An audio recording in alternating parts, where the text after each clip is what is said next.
Hello, everyone, and you are welcome to today's episode of Confident Parents Toolbox.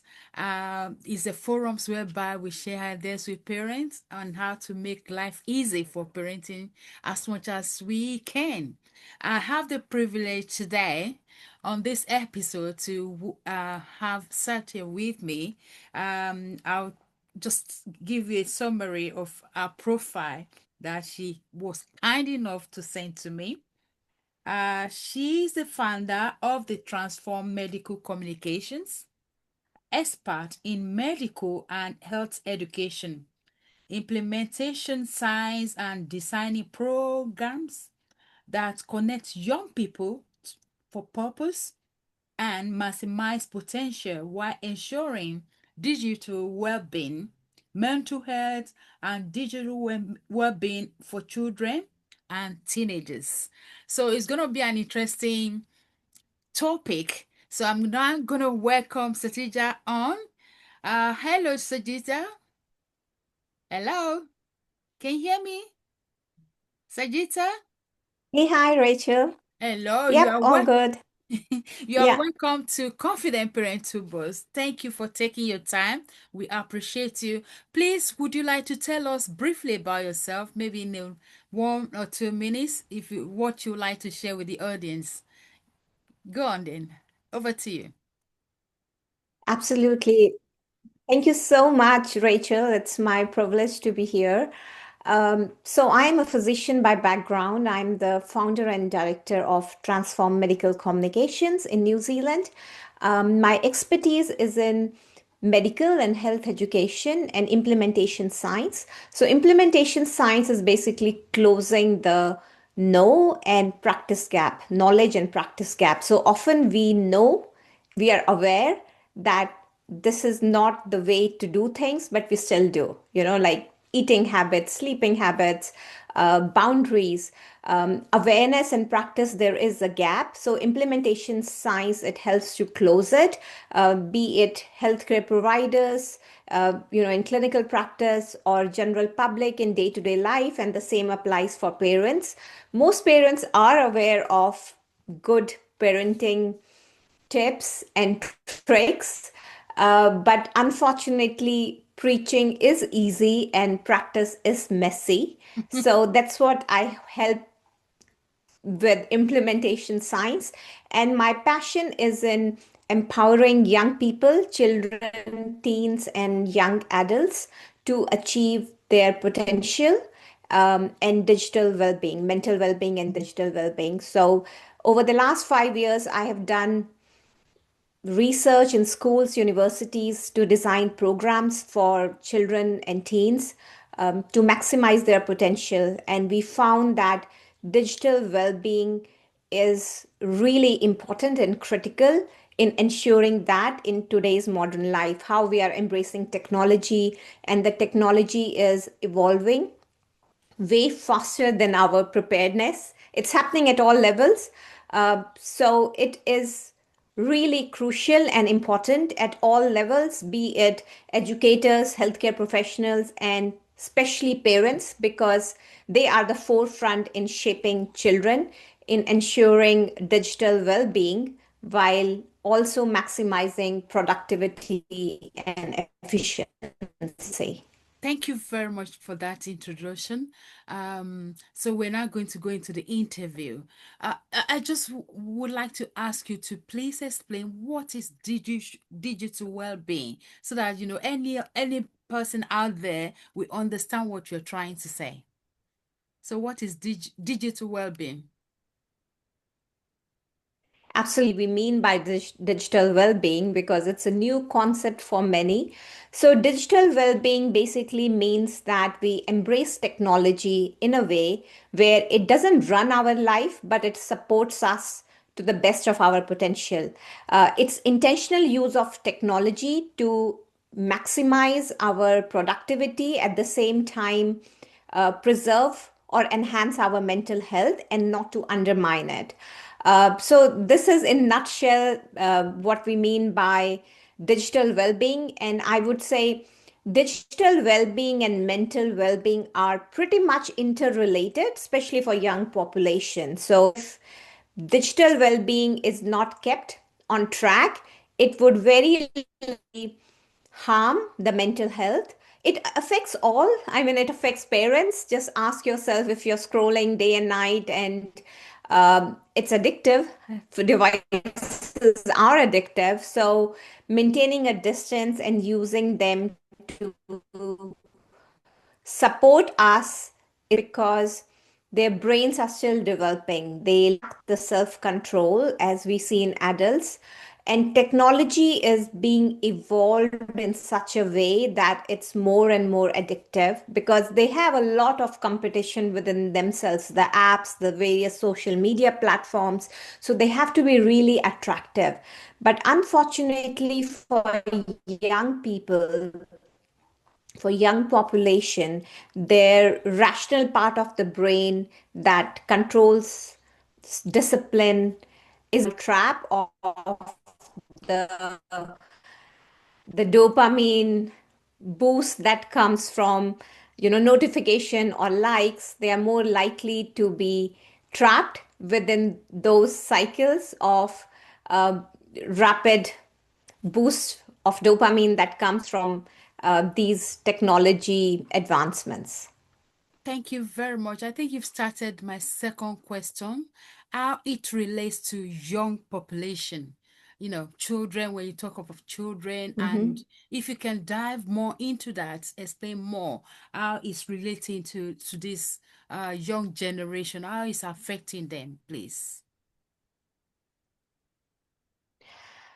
So that's a wonderful question, and I'm so glad that you asked it because this is exactly where my research and passion lies, and I think it's a very important topic for everybody, especially parents, to keep in mind.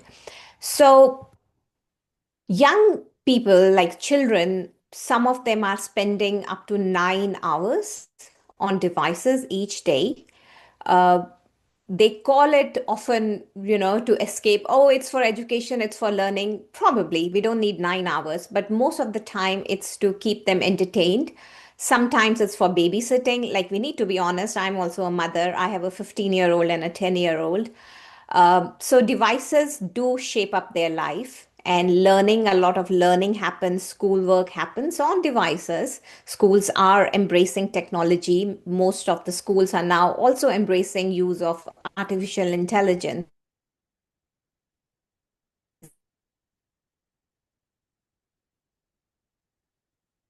Many to implement. The boundaries are often pushed when it comes to devices by children. So they succumbed, and often the label comes on children, they are addicted to devices. It's not the right phrase. They're not addicted to devices. They are being manipulated by technology, very skillfully manipulated by technology. Technology knows framework how likely they are to succumb to all those distractions. And I wouldn't say they do it on purpose. They do it for business to survive in the marketplace. But unfortunately, the brunt is faced by young population. And we have seen that lately with the escalating mental health issues. Healthcare providers are struggling. And in medical side, there is another bigger problem, which is there is no guide, no medical guide to suggest or any definition or diagnosis of problematic device use, because often these terminology, so problem culture or family may not be problematic to another, and the manifestations related to mental health like depression, anxiety, obsessive compulsive, it's difficult to phrase a diagnosis. Like, it's difficult to phrase insta addiction. It doesn't exist. It may present as low self-esteem because of constant comparison, online behavior, online bullying, and most importantly, chronic sleep deprivation that we see in children and teens. They're scrolling at night. They know that they're supposed to stop and go to sleep or do schoolwork, but they can't. So they feel helpless. And when they parents are saying, "Oh, you're just with your devices, that's what matters," when they manifest with behavior or mental health issues, the healthcare providers, nobody gives a diagnosis or a suggestion. Oh, keep them away from phones, don't give them phones. And it's hard to implement. So that's the real struggle. But unfortunately, it's parents who end up struggling in day-to-day life situations. So banning devices in schools is an excellent band-aid. It works really well as long as the child is in school, but after the children are home, nobody can implement. It's hard. So after we have given a phone, it's hard to implement and take it away. As a parent, we know how difficult it is. So we need a lot of checkpoints and really good communication, shared decision making with our children, lecturing, calling labels like addiction to our children. It doesn't work. It's never going to work. Connection is really important, and this is what we seek to build. Uh, it is a big problem, but I believe with proper education, counseling, uh, it is not that big of a problem to solve, but it is a big problem if parents are not involved. As long as we have bandage, phone bans in school, yeah, they work well. But then there's also binge use. Children are deprived of phones, so they come home and they can't stop it, or they are just waiting in school to go home and be on their device or their phone. So empowering parents is critical in addressing this problem. Okay, thank you very much for highlighting and explaining deeply what this is about. But there's one thing I'm happy about. You kind of give a ray of hope, so to say. So, what are the strategies that we will need to put in place? Yes, in order to have this digital well-being. Are there any strategies you can, recommend? Yes. That, Absolutely. So delay is the key. Let's talk about phone. So phone is a sneaky little tool which can be easily hidden in pockets, taken to bedrooms. And it is so addictive. We know, like having a smartphone versus a smartwatch, or even you compare with a laptop. So for education, laptop works. They work perfect. Chromebooks for schoolwork, but delay in giving phones is important. Delay as much as possible. I would say delay till they are 18, but it doesn't work. We live in a real world where unicorns are extinct. It doesn't happen. yeah. But Jonathan Haidt, he's a big advocate of delaying device. He's a social psychologist and author of the book Anxious Generation. I would encourage all parents of preteens and teens to read it. It's an excellent read. He highlights the problems that we see in clinical practice, as well as day-to-day life. So there are well-designed studies to now show an association between declining mental health and problematic use of smartphone and social media, especially in girls. Again, there are some apps which are way more addictive. For example, Instagram and TikTok are way more addictive, especially for girls again. And you know how technology is designed. Frankly, I started using Instagram only recently because somebody told me you need some presence on Instagram, or you Mm, want to write a book. You need the publishers is going to see your Instagram, and I'm like, I'm not on Instagram. And I started using it, and I realized, okay, everything makes sense. It's so mm, addictive. But there are tools. So first is delay as much as possible. So for our son, we gave him his first smartphone just before he turned 15.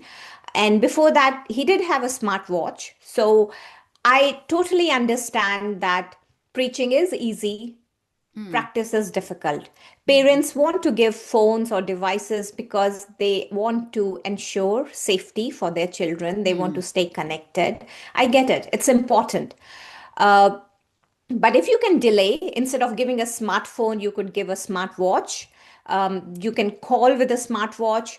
The awareness is limited. So when we went to buy a smartwatch, apparently nobody could tell at the store how to figure out a standalone smartwatch that works without a phone. So the concept of smartwatch is like, oh, it's connected to your phone. There are dedicated smartwatches for children, but again, their technology is not as sophisticated as phones. So I understand the frustration why parents end up giving phones. They're also probably slightly cheaper than good built smartwatches. But if you can afford, give a smartwatch instead of a smartphone, because smartwatches do not allow social media like most of the ones which are meant for children. So it's basically the social media is addictive. So smartwatches are for, let's say, calls. Texting is also difficult. Young people love to text. They don't want to call. They can text for hours, and that's Mm. how they communicate. But it's not good. And smartwatches make it harder to text. So likely they'll end up calling you rather than to and fro I didn't test. text. And if you really have to give a phone, just be mindful that it is going to be addictive. So before you give, we need to have a very thorough shared decision making with children on the rules. After you give a phone, it would be practically impossible to take it back. I mean, you can punish them, if but for their behavior, confiscate their device and phone. I'm not a fan of that. I would say phones, after we give phones to children, they become lifelines. They are their digital pacifiers. It's like taking away a teddy bear from a Mm. young child. Mm. Um, it may work temporarily, but it will not smoothen your connection with your child. So, maintaining a connection, education, and being vulnerable. So, I would share my own examples. Oh dear, Insta is so addictive. I just started using it and I lost track of time. And then they would open up. So, I'm not a role model who would say that I believe in self control. I can implement that and I would expect my children to do. No, they cannot. It's like we are expecting a fish to fly when a fish cannot fly. Mm. So delay is the key, I believe. It would be difficult. For example, our son needed access to the transport app because he started using public transport and he needs a phone for that. So we ended up giving. It was hard. We laid out boundaries, like I got a safe surfer. There are many softwares which you can install on the phone. So now his phone doesn't have any social media. There are many layers of protection. At 9 o'clock, he can't use his phone because generally he's home by 9. He's never that late, even with sports practice. So, he's not going to use his phone. Even if I miss it, phones are supposed to be kept outside bedrooms. But children will find ways to sneak phones into their rooms. Uh, Definitely. and you would have to be mindful in making sure that everybody's devices are out, even our phones are out. Or you can get extra precautions like get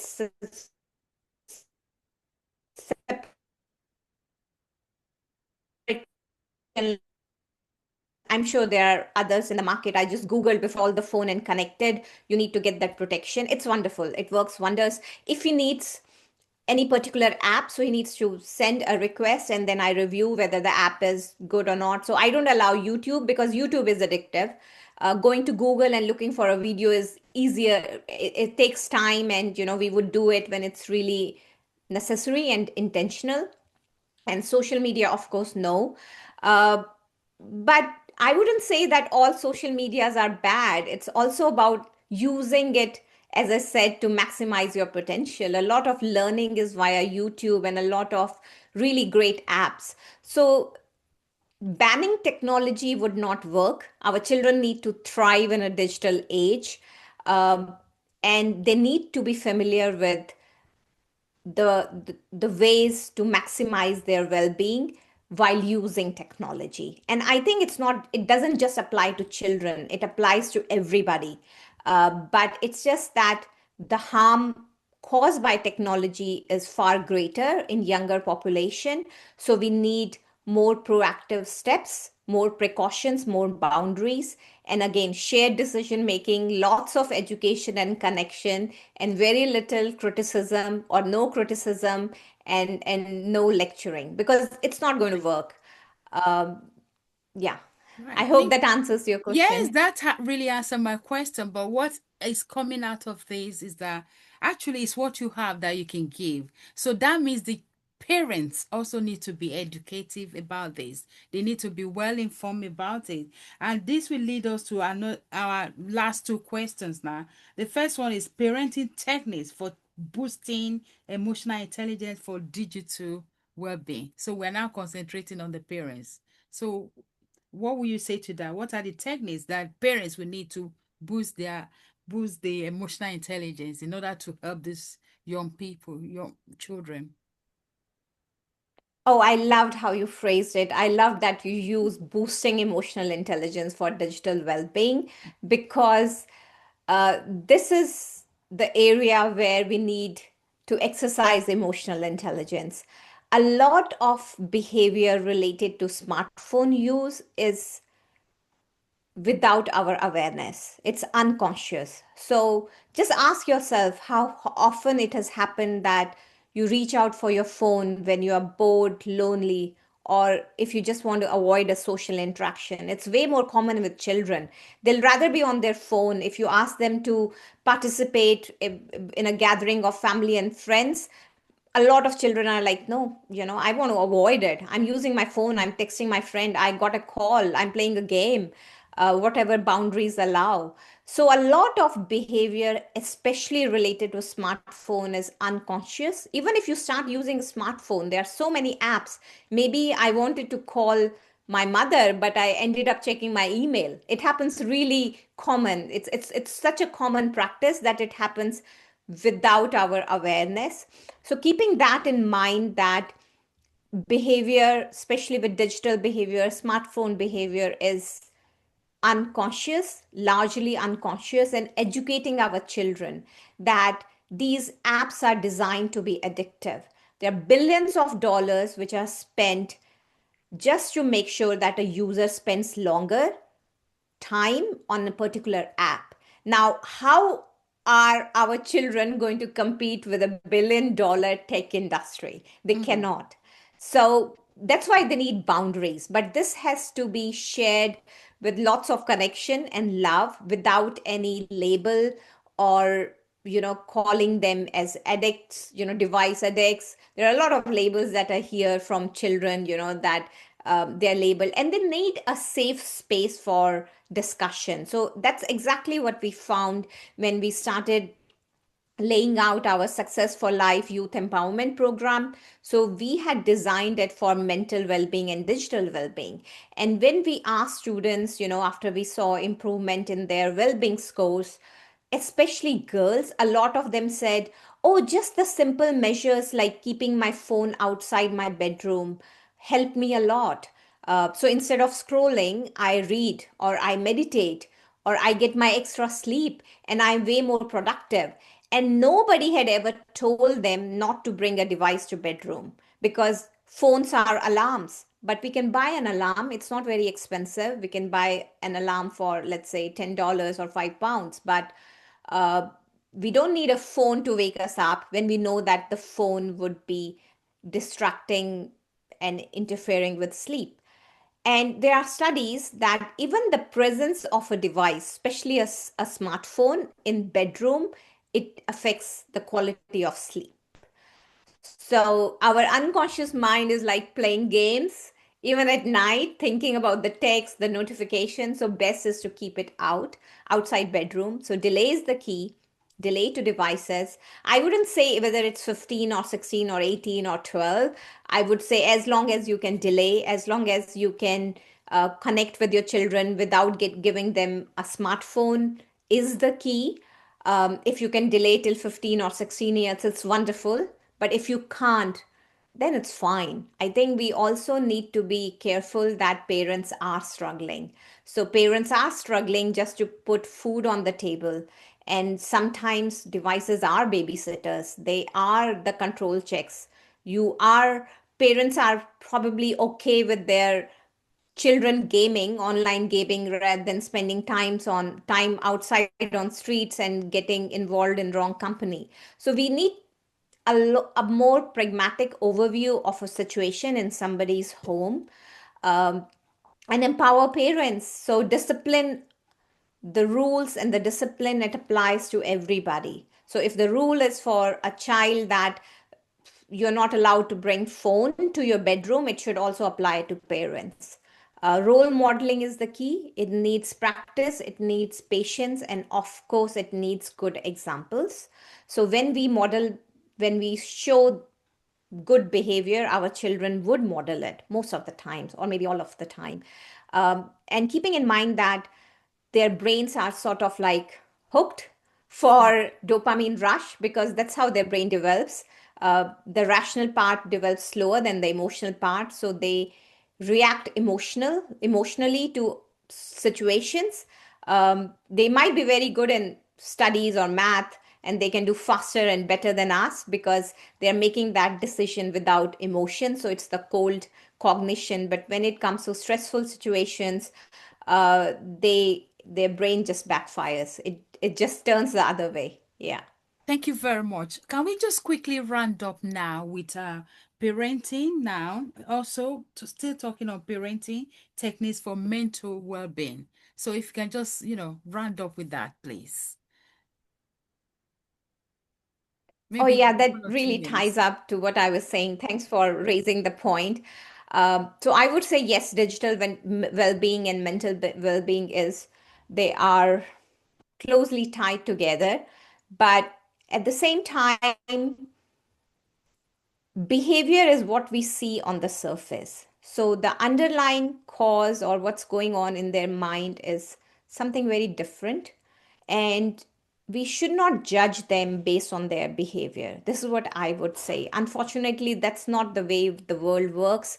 That's not the way how schools operate, but behavior is just on the surface. We need to understand what's going on in their mind. So I would encourage parents to ask themselves, do they have trouble sleeping or do they get headache if they are stressed? It's just for the parents to be aware that their thought process and their mind, it controls what happens to their body. And the same is with children, not just how their body works, but also how they manifest behavior, how their quality of their decision making is influenced by what's going on in their head. So during the times, maintain connection. That's the best. Do any activity that you can do together. So I would say cook together if you can. Um is there any way to connect with your child if your teen is ready to go with you on walk? So till pre-teens, they're generally okay to spend time with parents, and after that, they're like, no, we want a life of our own. We want to be with our friends, which is fine. But just think of any activity which you can do together with lots of love and connection, of course. Mm. It could be cooking together, arranging dinner, and then talk to them. What's going on in their head? What are they thinking? And try not to label them if they have any unhelpful thought, because they are not their thoughts. So again, we should not label them if they think that they are weak or they are not as good, they are not as pretty. Children compare with their peers all the time. What's their height like, how fat they are. So we need to teach them to love themselves, to be kind to themselves, to tell themselves they go proud of themselves. Otherwise few seconds away from them grabbing whenever they have unhelpful thoughts, because that's how they dull those feelings. They diminish those unhelpful thoughts by distracting themselves, but it doesn't work. So, maintaining connection, doing something together, ensuring digital well being, not labeling the children based on what they are thinking. And children need to experiment with their thoughts. So, what I was thinking, what I was feeling, is this unhelpful? Can I change this thought? Can I change my negative self talk to a positive self talk? And boundaries, work with your goals for digital well being. So, parents and children should sit down and write down or discuss, explore strategies as a family collectively, shared decision making, how we can lay the ground rules for technology use in a way that technology connects us more, it adds to our well being, and it does not jeopardize our well being. Wow, thank you very much, Sajita, for all this golden nugget you have given to us. And and I believe that our audience will really I've gained a lot because I myself have gained a lot from this. Once again, I would like to thank you for spending this time with us, and I wish you all the best. When are you said you are planning to publish a book? Is it out already, or so that I can I'm look out for writing it, you say yes, right. and Please, yep. please let us know when it's is out so that we can, get our audience to know about it because I know people will love to know more about this. But in the meantime, we thank you very much for your time. And so everyone, this is now where we're going to end this episode. And thank you for taking your time. And Sajita, thank you for coming to the show. Wishing you all the best, and we'll see you some other time. Thank you. Thank you, Rachel. It was a pleasure. Thank you, everybody, Okay, and take thank you. care. Bye Thank bye. you. Bye bye.